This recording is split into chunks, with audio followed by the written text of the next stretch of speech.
Bonsoir mes amis, chers frères et sœurs, il se fait tard. Je viens vous faire ce message sous la recommandation du Seigneur. Il se fait tard, il est presque minuit. Avant que je ne vous dise ce que j'ai vu et entendu tout à l'heure, j'aimerais vous dire que Jésus-Christ est Dieu. Jésus-Christ est Dieu. Ce matin, quand nous étions à l'église, je crois qu'on était en train de chanter. Je sais plus qu'est-ce qu'on était en train de faire, mais la terre était en train de trembler. En fait, l'église était en train de bouger. J'avais l'impression qu'il y avait un tremblement de terre. Je n'ai jamais assisté à un tremblement de terre. Jamais. J'ai vu des tremblements de terre à la télévision et dans des films. Et ce matin, je crois que c'est peut-être la 3e fois que je vois ça à l'église. L'église était en train de trembler. Il y avait des vibrations. Ça vibrait. Nous sommes toujours le dimanche 23 janvier 2022. Ce matin, quand je me suis réveillée, j'étais là allongée sur mon lit. Bonsoir à Madly Désirée qui est là et qui ne dort pas encore. Ce matin, quand je me suis réveillée, j'étais toujours sur mon lit. J'essayais de me rappeler ce que j'avais vu dans la nuit. J'ai vu beaucoup de choses dans la nuit. Et j'étais là juste en train de me rappeler ce que j'ai vu dans la nuit. Et j'ai vu des vêtements blancs. Je dormais pas, j'étais pas couchée. J'étais allongée sur le lit et j'étais en train d'essayer de réfléchir pour me rappeler ce que j'avais vu dans la nuit et je voyais des vêtements tout blancs. Des vêtements tout blancs. Ah, il est 19h chez toi. Et chez moi, il est 23h52. Dans 8 minutes, il sera minuit. Et j'ai vraiment du mal à dormir avant minuit. C'est quelque chose qui est devenu très difficile pour moi de dormir avant minuit. Donc ce matin, je voyais des vêtements tout blancs. Et après, j'ai entendu un mot. J'ai entendu les cieux. J'ai entendu les cieux ce matin. Quand on entend les cieux, on a l'impression que ça ne veut rien dire, mais j'ai entendu les cieux. Et quand on allait à l'église, vraiment l'église tremblait pendant qu'on était en train de, je sais plus si on chantait ou on priait, mais l'église était en train de vibrer. Et ce soir-là, tout à l'heure, j'étais assise sur mon lit. J'étais fatiguée. En fait, j'étais en train de réfléchir à ce que j'allais venir vous donner comme partage parce que j'en ai plusieurs. Il y a plusieurs messages que j'ai reçus cette semaine que je ne vous ai pas encore transmis. Et il y en a encore qui datent de l'année dernière. Bonsoir à Adamou Aman, que le Seigneur te bénisse. Mon frère Adamou Aman, là où tu te trouves. Donc pendant que j'étais en train de réfléchir à ce que j'allais venir vous dire, j'ai vu, et quand je dis j'ai vu, c'est en esprit que je vois ça. J'ai vu 3 souris courir. Donc en fait c'est comme si elles s'étaient cachées et elles sont sorties. Elles couraient. J'ai vu 3 souris. Je me suis dit mais c'est quoi ces souris? C'était pas des souris physiques. C'est pas des souris qu'il y avait là où j'étais. Le Seigneur m'a montré des souris en vision. Je me suis posé la question de savoir, mais qu'est-ce que c'est en fait? Après, bon, j'ai banalisé. J'ai continué de réfléchir et je vois encore les souris courir. En fait, c'est le Seigneur qui m'a interpellé pour me dire que ils sont déjà dehors. Là, il est 23h54 et quand je l'ai vu, il était 22h. Là, dehors, là, chez Madly Désirée, il est 19h. Chez moi, il est 23 heures et ils sont déjà dehors. Les détracteurs sont déjà dehors. L'ennemi est déjà dehors. Les voleurs sont déjà dehors. Jean 10 est déjà dehors. Il est en train de patrouiller. Et il est en train de chercher qui dévorer, qui détruire, qui tuer. Et ce soir, ils vont tuer beaucoup de gens. Ils vont voler, ils vont piller. Ils vont faire du mal à beaucoup de gens. Et nous devons prier. Nous devons vraiment prier. Les jours sont mauvais. Ça sent très mauvais. Nous devons prier.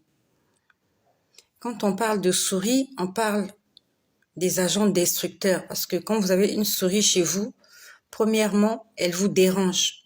Parce que quand vous dormez, la souris va faire du bruit. On va dire que, premièrement, elle dérange votre paix. Elle dérange votre sommeil. Elle va ranger des papiers. Elle va ranger de l'argent. Elle va déchirer des habits.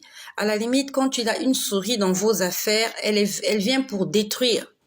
La souris, c'est quelque chose de destructeur. C'est un animal destructeur. C'est un animal qui aime la saleté. La souris, c'est le voleur. En fait, la souris, c'est la pauvreté. Parce que quand vous avez une souris dans vos habits, il va trouer les habits, il y a beaucoup de choses, il y aura de la saleté, mais vraiment, le Seigneur me les a montrés comme des souris. Je voyais des souris, vous voyez, c'est comme dans une maison, quand les gens sont éveillés, on va dire que les souris se cachent. Et dès que vous éteignez la lumière, les souris sont dehors. En fait, ils sortent. Eux, ils attendent quand les gens dorment pour sortir et faire leur sale besogne. Et c'est ce qui s'est passé là tout à l'heure. Il était 22 heures, les gens sont en train de dormir. C'est à ce moment-là que eux, ils sortent. Ne crois pas que c'est seulement à minuit qu'ils sortent. N'attends pas minuit pour prier. Nous devons être tout le temps en mode prière. Et j'étais là, après avoir vu les souris, j'ai commencé à prier contre l'esprit de pauvreté. Parce que je sais que la souris, c'est la pauvreté. Il vient pour vous ramener à zéro. Et pendant que j'ai prié contre l'esprit de pauvreté, j'ai entendu une chanson. J'ai entendu une chanson. On va dire c'était une mélodie. Et dans cette mélodie, il y avait des paroles. Et ça m'arrive très souvent d'entendre des mélodies. Et la mélodie disait, le royaume des cieux est sur vous. La mélodie ne faisait que répéter, le royaume des cieux est sur vous. Le royaume des cieux est sur vous. Le royaume des cieux est sur vous. Et j'avais l'impression que nous, on était là et le royaume des cieux n'est pas très loin. Bonsoir à ma sœur Carole, Carole qui est là. Abondancia Divina, Carole, que le Seigneur te bénisse, Carole. La dernière fois, je t'ai appelée Charlotte. Je sais pas pourquoi je t'appelle toujours Charlotte, je sais pas. Je sais pas pourquoi je te confonds, Charlotte, Carole. Sois bénie, Carole, là où tu te trouves, que le Seigneur te fortifie.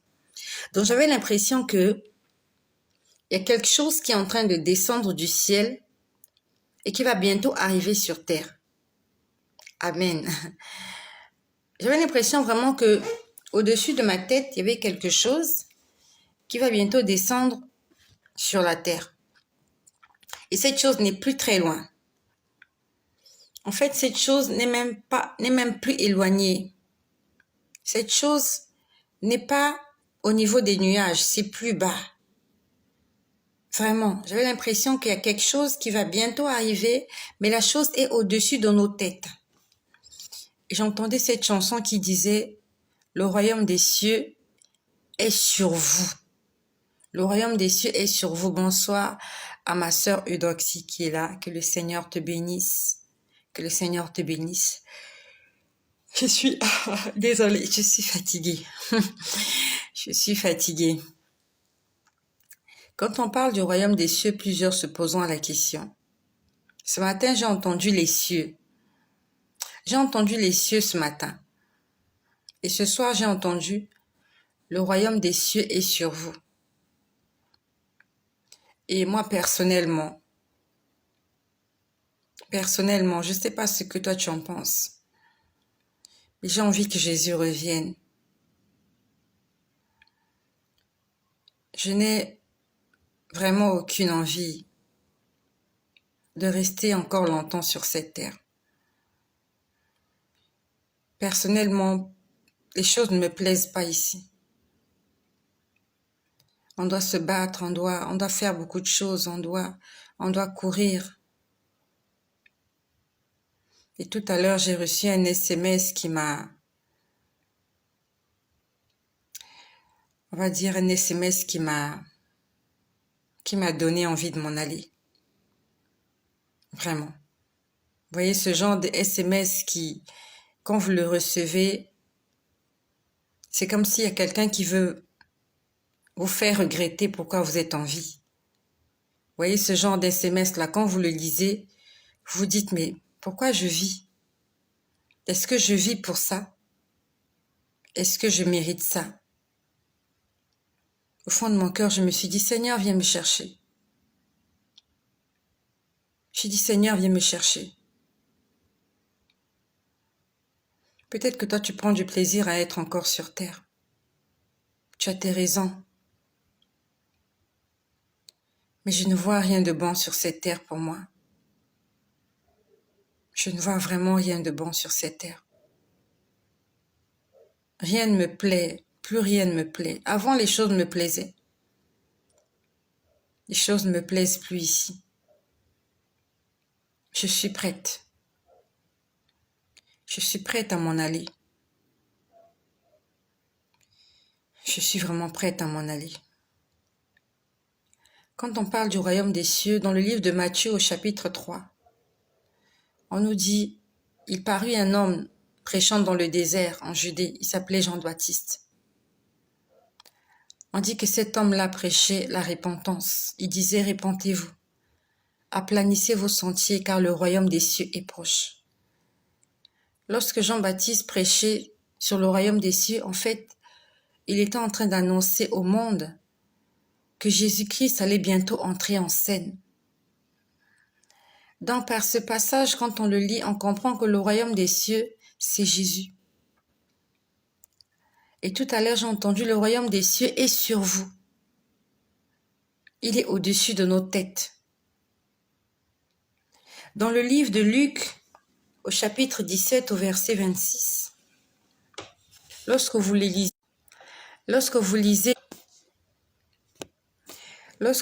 le livre de Luc au chapitre 17 à partir du verset 26, on nous parle d'un dialogue entre Jésus-Christ et les pharisiens. Jésus discute avec les pharisiens et les pharisiens lui demandent quand est-ce que le royaume des cieux viendra. Ça veut dire quand est-ce que le jour du Seigneur arrivera.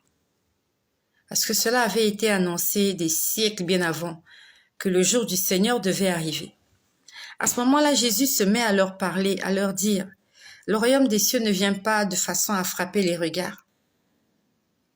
Il leur dit, le royaume des cieux est parmi vous. En fait, il était en train de leur dire, je suis le royaume des cieux. Celui qui croit en moi héritera la vie éternelle. Le royaume des cieux, c'est Jésus. Jésus n'est plus assis sur son trône. Jésus s'est déjà levé et il est en route. Il est en route, il est en train de venir. Je pouvais voir cette image juste au-dessus de ma tête. Lorsque j'ai entendu tout à l'heure la chanson qui disait, je ne sais pas qui l'a chantée, mais c'était une mélodie. Cette mélodie disait, le royaume des cieux est sur vous. J'avais l'impression qu'on était là et le royaume des cieux est tout juste là, juste au-dessus de nos têtes. Même pas au niveau des nuages. Non, les nuages, c'est trop loin. C'était juste au-dessus de nos têtes. Bien-aimés, nous devons être prêts, nous devons nous préparer. Tout à l'heure, j'ai vécu une petite scène avec les enfants et ça m'a un peu mis hors de moi. Vous voyez, vos propres enfants, vous leur faites des remarques, vous leur parlez et vous sentez le désagrément. Vous sentez que les enfants ne sont pas d'accord, que vous puissiez leur faire des remarques, des reproches. Ils veulent qu'on donne. Ils veulent que les parents donnent. Ils veulent que les parents soient ouverts. Et quand les parents font des remarques, les enfants ne sont pas contents. Et je l'ai très mal pris. Je l'ai très mal pris et je l'ai très mal pris. J'étais en train de me dire, si je n'avais pas d'enfant, je serais là en train de jeûner et prier pour en avoir. Là, j'ai des enfants et je suis en train de faire des efforts pour ne pas me mettre en colère. Parce que mon salut y dépend. Mon salut en dépend. C'est vraiment une bataille. Je suis en train de me battre contre ça. Je suis en train de faire des efforts pour ne plus m'énerver, pour ne plus me mettre en colère, pour ne pas avoir des problèmes avec les gens. Parce que je me dis, Jésus-Christ peut venir n'importe quand, n'importe où. C'est une bataille que j'ai en tant que mère. Si je n'étais pas une mère, je n'aurais pas ce genre de combat. Toi, peut-être que tu n'es pas une mère et que tu aimerais être une mère. J'aimerais te dire qu'il y a des risques à courir. Peut-être que tu n'es pas marié et tu es célibataire. Le fait de te marier, de te mettre en couple, il y a des risques. Il y a vraiment des risques dans tout ce que nous faisons, dans tous les engagements que nous prenons. Notre statut matrimonial, notre statut social, il y a des risques pour tout et en tout. Quand tu es célibataire, tu es seul, tu gères tes problèmes. À la limite, tu n'as que tes parents, tes amis. Quand tu te mets en couple, tu as tes parents, tu as tes amis, tu as ton mari ou ta femme, tu as la belle famille. Lorsque tu deviens parent, les enfants s'ajoutent. Ça veut dire que tu as plus des gens qui vont te mettre hors de toi, qui vont t'irriter. Et ce sont des choses qu'on convoite. Tout le monde veut se marier, c'est pas mauvais. Tout le monde veut avoir des enfants, c'est pas mauvais. Moi, je suis en train de me battre contre tout ça. J'essaye d'être en paix avec tous. J'essaye de ne pas m'énerver. J'essaye vraiment de faire les choses pour ne pas attrister le Saint-Esprit. Si j'étais célibataire, il y a des choses que je ne serais pas obligée de faire aujourd'hui. Si j'étais sans enfant, il y a des choses que je ne serais pas obligée de faire aujourd'hui. Toi qui n'as pas toutes ces choses-là, dis merci au Seigneur. Tu es célibataire sans enfant, peut-être que toi tu entreras au ciel et que toutes ces mamans que tu envies aujourd'hui, elles vont rester parce que quand Jésus viendra, elles seront en train d'engueuler les enfants. Il y a beaucoup de parents, quand Jésus viendra, ils seront en train de chicoter, de fouetter leurs enfants. Ils seront en colère. L'enfant a fugué, l'enfant a menti, l'enfant a fait ceci. Et il t'a manqué de la continence, il t'a manqué de la maîtrise de soi. Tu te mets à chicoter, tu le bastonnes et tu l'insultes parce que tu es un parent irrité. Et voilà comment la trompette a sonné, tu es resté. Ne te plains pas. Si tu n'as pas d'enfant, ne te plains pas. Il y a beaucoup de parents là. Ils sont morts à cause des enfants. Les enfants les ont stressés. Il y a des enfants qui ont tué leurs parents. Rends grâce au Seigneur pour ce que tu es et pour ce que tu vis. Pour ce qui t'a donné et pour ce qui ne t'a pas encore donné. Ou ce qui ne te donnera peut-être jamais. Faut pas envier les gens. Ne les envie pas. Tu peux pas imaginer la vie que les autres ont. Toi, tu les envies. Tu peux pas imaginer comment ils aimeraient être à ta place. Ils aimeraient vraiment être à ta place. Que le Seigneur nous aide. Que le Seigneur nous aide. Que le Seigneur aide les femmes mariées. Tu es dans la maison avec ton mari, vous ne vous parlez pas, vous ne vous causez pas, c'est la colère. Il te raconte tout et n'importe quoi. Et tu sais que Jésus va revenir et tu es tout le temps irrité. Tu es irrité. Tu essayes de ne pas vivre ça, mais tu es déjà dedans. Combien de couples vont rester? Combien de parents vont rester? Combien d'enfants vont rester?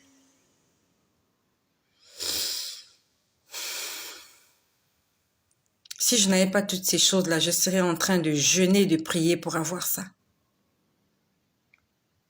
Ma fille m'a énervée aujourd'hui. Elle m'a mis hors de moi. Je me suis vraiment contenue. Elle a 12 ans.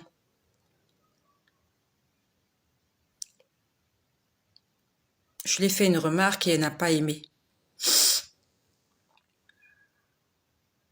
J'ai fait un tour à l'extérieur et quand je suis rentrée, il y a la plus petite qui m'a fait le compte rendu de ce qu'elle a dit de moi.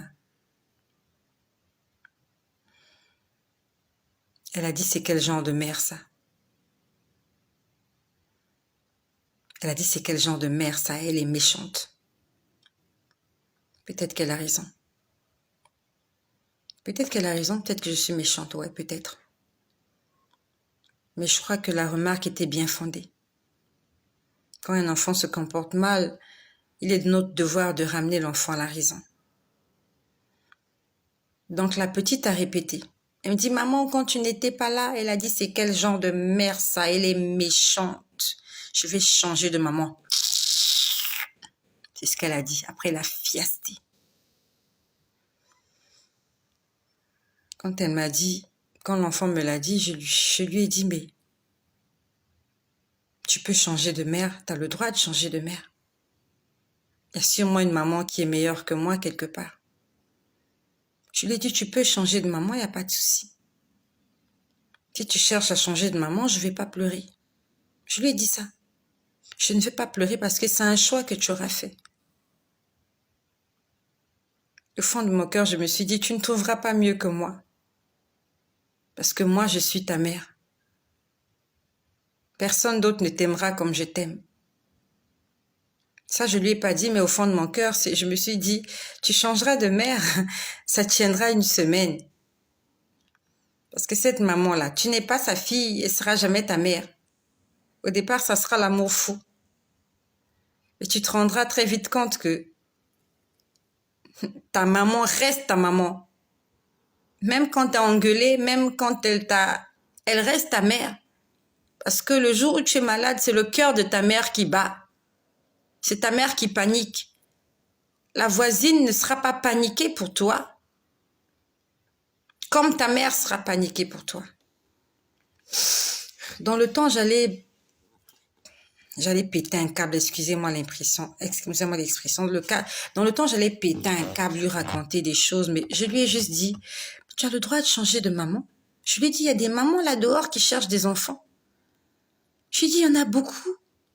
Elles cherchent des enfants. J'ai dit, mais tu peux changer de maman. Est-ce qu'il y a une maman sur terre qui fait pas des reproches à son enfant? Et pour combler tout ça, il fallait que je reçoive un SMS là tout à l'heure, pendant que je m'apprêtais à faire la vidéo.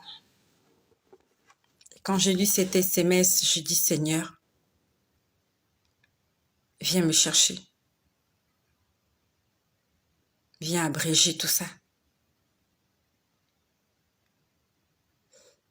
Je ne sais pas si toi, tu as encore envie de rester ici, mais j'aimerais te poser la question, qu'est-ce qui te plaît tellement ici? Tout ce qu'on a eu sur cette terre, on ne va pas l'amener au ciel. Tu n'amèneras pas ton mari au ciel. Ta femme, tu ne l'amèneras pas. Tu ne peux pas amener tes enfants au ciel. La maison dans laquelle tu vis, aussi belle soit-elle, aussi luxueuse soit-elle, tu ne l'amèneras pas au ciel. La voiture que tu as, les vêtements que tu as, les bijoux que tu as, les biens que tu as. La Bible nous dit, elle est étroite la porte. Tu passeras par cette porte seule. Tu ne peux pas passer avec cette porte en ayant des bagages. Tu ne peux pas passer avec cette porte à côté de quelqu'un. Chacun son tour. Et chacun passe one by one. Ça veut dire que toutes ces choses-là qu'on est en train de s'amasser sur cette terre, toutes ces choses qui sont en train de nous ôter la paix, parce que soit on les a ou pas, ou soit on les a pas. En fait, toutes ces choses-là, peuvent contribuer à notre perte. Tu n'as pas un mari, tu te plains, tu n'as plus la foi. Tu vas te vendre, tu te prostitues pour avoir un mari. Jésus vient, tu restes. Tu as un mari, les gens t'envient. Tu as fait un mariage pompeux. Tu es dans son foyer, vous ne vous parlez pas, vous ne causez pas, ça va dans tous les sens. Hein? Avec ton alliance au doigt, les gens t'envient, Jésus revient, tu restes. Tu n'as pas d'enfant, tu te plains, Seigneur, pourquoi tu me bénis pas? Pourquoi je suis stérile? Les autres femmes ont des enfants. Je veux être une mère. Seigneur, Seigneur Jésus, tu accuses le Seigneur, tu maudis même Dieu. Tu perds la foi. Comme il est écrit dans le livre des Hébreux, sans la foi, il est impossible de lui être agréable. Et comme Jésus dit, quand le Fils de l'homme reviendra, trouvera-t-il la foi sur la terre? Ça veut dire que si tu n'as pas la foi, tu n'es pas agréable à Dieu. Et voilà comment il te manque un enfant, tu n'as pas la foi, l'âge est en train d'évoluer, tu as 40 ans, tu as 30 ans, tu te poses des questions, ça viendra quand? Et pendant que tu te poses des questions, pendant que tu doutes de Dieu, la trompette sonne, Jésus revient, tu restes.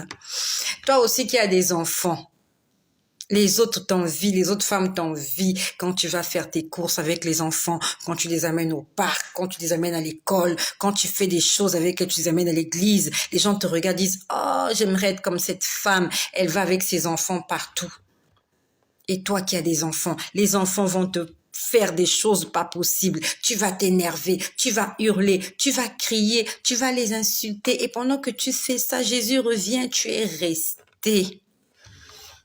Dites-moi donc, qu'est-ce que ce monde peut nous donner pour nous sauver? Puisque tout ce que le monde nous donne peut nous tuer, peut nous détruire. L'argent, ça détruit. Le mariage, ça détruit. La maternité ou la paternité, ça détruit. Tout ce qui est dehors là, ça détruit. Tu achètes une voiture, tu vas faire un accident, tu meurs dans la voiture. Tu achètes une voiture, les gens commencent à te jalouser, à te haïr au point de t'empoisonner. Ils te tuent pour tes économies. Parce que tu as travaillé, tu as fait des économies, tu t'es acheté une voiture, tu t'es acheté une maison. Les gens te tuent pour ça. Ça veut dire que, en fait, conclusion, c'est vanité des vanités. Vanité des vanités. Tu t'habilles bien. On t'envie, on t'empoisonne. Je sais que vous êtes au courant de cette histoire qui s'est passée au Cameroun. Cette femme-là, c'est devenu viral la vidéo. J'ai oublié son nom. Elle a quitté les États-Unis. Elle est partie au Cameroun pour se marier. Mariage pompeux. J'ai vu sa robe, une vraie robe de princesse.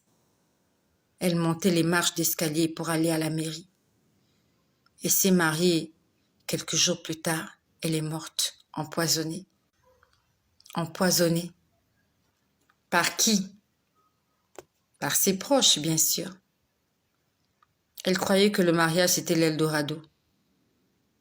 Elle est venue, elle a peut-être voulu honorer ses parents, leur dire « Je suis allée, je suis revenue avec mon mari.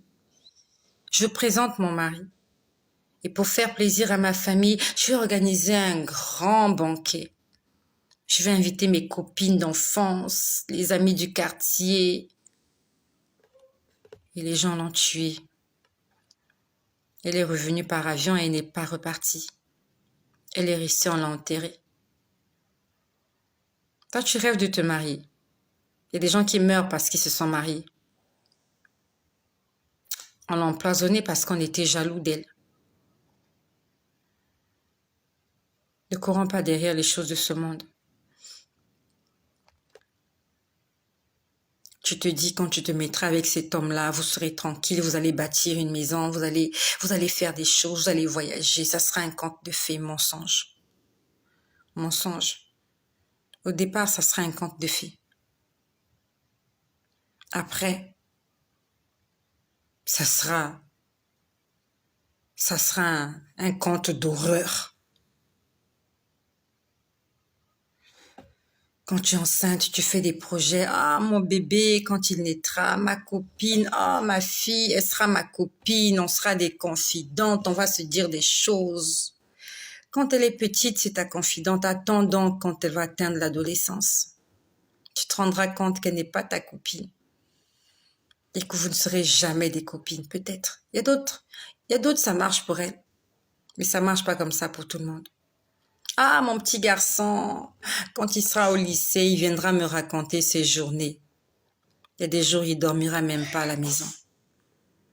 Tu te poseras la question, mais il a dormi où? Il est où? Qu'est-ce qu'il fait?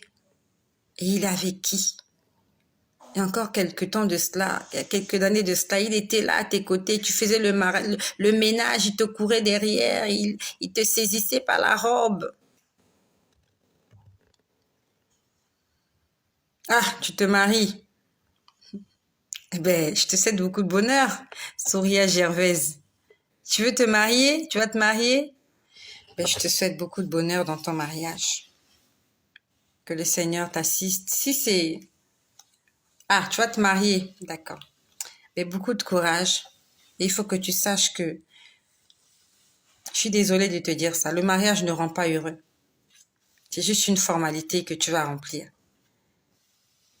C'est juste une formalité. C'est bien. Faut pas vivre dans le péché. La Bible nous dit, si vous manquez de continence, mariez-vous. Au lieu de rester là, de brûler, mariez-vous. Mais il faut que tu saches que c'est risqué aussi le mariage. Et pendant qu'il a encore temps, tu n'es pas encore marié, il faut beaucoup prier afin que ton mariage soit une réussite. Afin que ton mariage ne soit pas une occasion de chute pour toi. Afin que ton mariage ne soit pas un obstacle pour que tu entres dans la vie éternelle. Parce que je ne connais pas ton prétendant, je ne connais pas ton fiancé. Je ne connais pas ton futur mari, mais je veux juste te dire que ce n'est pas l'homme parfait. L'homme parfait n'existe pas. Il a des défauts. Il en a. Tout le monde a des défauts. Il y en a même d'autres que tu ne connais pas. Je ne sais pas, est-ce que vous vivez déjà ensemble ou bien vous attendez le mariage pour vivre ensemble, mais après le mariage, il y a beaucoup de choses que tu vas découvrir. Même si vous vivez déjà ensemble, après le mariage, il y a beaucoup de choses que tu vas découvrir et que tu vas pas aimer. Je ne sais pas depuis quand vous vivez ensemble, depuis quand vous connaissez. Mais il faut que tu sois prête à tout et tu as besoin du Saint-Esprit pour t'accompagner. Nous avons tous besoin du Saint-Esprit, tous sans exception. Parce que sans le Saint-Esprit, on ne peut rien faire. Le Saint-Esprit, c'est cette personne-là, quand tu es déprimé, il vient, il te dit courage, sois forte. Il te dit ne pleure pas. Le Saint-Esprit, c'est cette petite voix qui te dit tout ce que tu vois là. Un jour, ça sera terminé, ça sera fini. Il te dit un jour, tes souffrances seront finies et tu n'en as plus pour longtemps. Sois forte. Sois forte. Et quand tu entends cette voix, elle te rassure et elle te fait pleurer en même temps. Tu es rassuré et tu pleures aussi. Parce que c'est la vie d'un homme. Il y a des hauts, il y a des bas. Combien de personnes se sont donné la mort parce qu'ils n'avaient pas le Saint-Esprit? Combien de personnes se sont tuées, se sont fait du mal parce que ils s'étaient dit que c'est fini, c'est terminé, et je serai jamais heureuse, je ne sourirai jamais.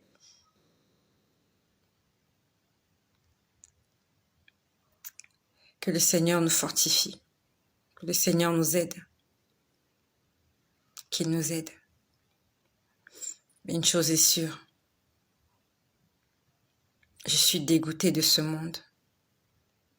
Ce monde ne m'a rien donné. Ce monde ne m'a rien donné. Tout ce que le monde m'a donné m'a détruit. Je suis née, j'avais un père, ils m'ont arraché mon père. J'ai une mère. Je me suis mariée, ça m'a pas comblée. J'ai des enfants, ils ne me comblent pas. J'ai beaucoup de choses. Dieu m'a fait grâce d'avoir beaucoup de choses. Je ne me retrouve pas dans toutes ces choses-là. Je ne suis pas heureuse avec ces choses-là. Le seul moment où je suis heureuse, c'est quand je lis la Bible. Quand je lis la Bible, je suis heureuse. Quand je prie, je suis heureuse. Quand je parle de Jésus, je suis heureuse. Quand j'écoute la voix de Dieu, je suis heureuse. Mais quand je suis confrontée à tout ce que le monde peut me proposer, et tout ce que le monde m'a proposé, je ne suis pas heureuse. Je ne suis pas heureuse. Mon bonheur, c'est Jésus. Il fait mon bonheur, il est tout mon bonheur. Et quand j'étais plus jeune, si on me l'avait dit que toutes ces choses ne te rendront pas heureux, j'allais dire non, c'est faux. J'ai besoin de toutes ces choses-là pour me sentir bien dans ma peau. Et pour me confondre, le Seigneur m'a donné toutes ces choses-là. Et ces choses-là ne m'aident pas vraiment. Elles m'aident quelque part, si. Quelque part, non. Et je crains pour moi. Je fais vraiment des efforts. Je fais vraiment des efforts. Je me bats contre moi-même. Quand vous avez quelqu'un en face de vous qui vous dit des paroles choquantes, vous vous contenez, vous essayez de ne pas répondre parce que vous dites, si je réponds, je vais attrister le Saint-Esprit. Et qu'est-ce qui va se passer après? Si je frappe cet enfant, qu'est-ce qui va se passer? Si je hurle sur cet enfant, qu'est-ce qui va se passer? En une seconde, en une fraction de seconde, en un claquement de doigts, en un clin d'œil, les choses peuvent changer. En un clin d'œil. La Bible nous dit, Jésus viendra, ça sera comme un clin d'œil. Il est venu. À peine tu as cligné les yeux, tu ouvres les yeux, l'enlèvement c'est fait, ceux qui doivent partir sont partis, ceux qui doivent rester sont restés. À ce moment-là, tu te poses la question, pourquoi je suis restée? Mais tu es resté parce que tu causais pas avec ton mari. Tu es resté parce que tu causais pas avec ta femme. Tu es resté parce que tu étais en colère avec tes enfants. Tu es resté parce que, voilà, tu étais en train de conduire ta voiture et qu'il y a un autre automobiliste qui t'a insulté, t'as descendu ta vitre, tu lui as dit « va te faire foutre ». Et pendant que tu dis « va te faire foutre », la trompette a sonné, tu es resté. Pourquoi? Parce que tu étais dans ta voiture. Pourquoi tu étais dans ta voiture? Parce que tu avais une voiture. Ça veut dire que si tu étais à pied, piéton, tu n'aurais pas insulté cette personne. Si tu étais dans le métro, ça aurait été différent. Si tu étais dans le bus ou dans un taxi, tu n'aurais pas insulté l'autre.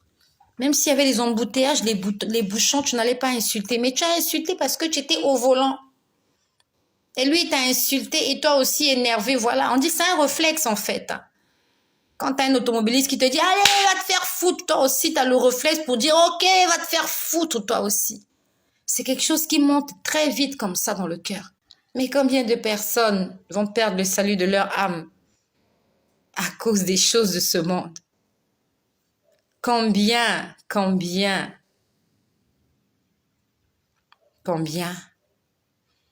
Tu es là, tu es à l'arrêt de bus, tu attends le bus avec ton sac à main. Dans ton sac à main, tu as ton portable, tu as ton porte-monnaie, tu as de l'argent. Et voilà comment quelqu'un vient, il t'arrache ton téléphone. Il t'arrache ton sac, il court avec. Et tu te mets à le suivre. Pendant que tu le suis, tu te dis « Fils de... va te faire foutre, fils de... » Et pendant que tu dis ça, la trompette a sonné, tu es resté. Pourquoi tu es resté? Parce que tu avais un sac. Et à l'intérieur de ton sac, il y avait ton argent et ton téléphone.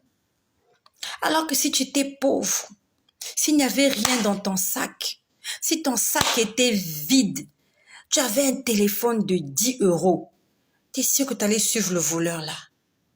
Mais tu l'as suivi parce qu'il y avait ton iPhone à l'intérieur. Il a pris ton sac, il a volé ton iPhone. C'est à cause du iPhone là, pendant que tu es en train de lui courir après, tu es en train de l'insulter. Tu dis, fils de... ramène-moi mon téléphone, bordel. Excusez-moi l'impression. Et voilà comment t'es resté. à cause du téléphone, à cause de l'argent qu'il y a dans le sac, à cause de ta carte bancaire, à cause de ton chéquier, à cause des choses que le monde t'a données. Le monde t'a offert. Tout ce que le monde nous offre, c'est pour nous tuer. Nous devons être connectés au Saint-Esprit. Connectons-nous à Jésus-Christ. Je suis triste ce soir. Je suis triste. Parce que je n'ai pas la vie de sainteté que j'aimerais avoir. Je fais des efforts. Je fais vraiment des efforts. Le malin est partout. La tentation est partout. Même quand tu dis, je ne vais pas me fâcher, quelqu'un vient, il essaye. Quelqu'un vient, il y a toujours quelqu'un qui vient, qui essaye de te. Il y a toujours une situation qui te fait pousser à bout. Mes amis, Jésus-Christ est souverain, il est bon. Il est 0h31. Je vais te laisser aller te coucher. Prions le Seigneur, demandons-lui de nous aider. Vraiment de nous aider. On a besoin du Saint-Esprit. Que le Seigneur nous aide. Prions pour le salut de nos âmes. Car pour un rien, pour une bêtise, on peut perdre. On peut perdre l'essentiel. Ça fait des années que je prêche sur les réseaux sociaux. Ça fait des années que je prêche que Jésus revient. Et si je ne fais pas attention à moi, à cause d'un petit langage, à cause d'une saute d'humeur, je peux perdre tout cela. Tout cela peut être multiplié par 0. 4 ans sur les réseaux, non pas 4 ans sur les réseaux sociaux. J'ai commencé sur les réseaux sociaux, c'est la 2e année. 2 ans sur les réseaux sociaux. 4 ans de vie avec Jésus. Après, pour une petite colère, pour une petite saute d'humeur, tout ça est multiplié par 0. Tous ces efforts, tous ces versets bibliques récités, toutes ces chansons que j'ai chantées, toutes ces prophéties que j'ai dites, tous les miracles qui s'en sont opérés, multipliés, même pas par 0,5, même pas par pi. Pi, c'est 3,14. Multiplié par 0. Que Jésus-Christ nous fortifie. Soyez bénis.